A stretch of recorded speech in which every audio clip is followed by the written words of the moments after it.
আসসালামু আলাইকুম ভাই। ওয়ালাইকুম আসসালাম ভাই। ভাই মাত্র জুমার নামাজ পড়ে আসলাম, এখন শুক্রবারের জন্য একটা স্পেশাল ঝালমুড়ি দেন। ঠিক আছে ভাই, দিতেছি।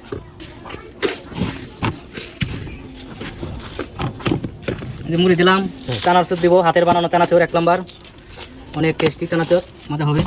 বাসায় বানান নাকি? হ্যাঁ, বাসায় বানাই। এই যে শসা দিলাম, শুকনো লঙ্কা দিলাম, বিট লবণ দিলাম, 22 পদের মশলা, এটা আমার নাম করা মশলা, সিক্রেট মশলা। তারপরে কাঁচা জাল দিব,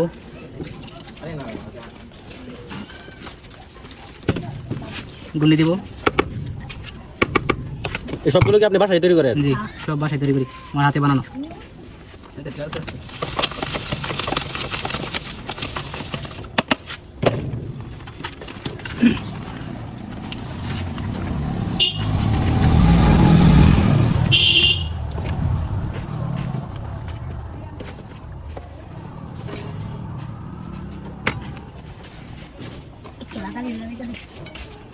কমপ্লিট ভাই? হ্যাঁ কমপ্লিট। এটা কি স্পেশাল আজকে শুক্রবারের জন্য? আজকে শুক্রবার, খায় দেখতে পারেন, অনেক মজা হবে।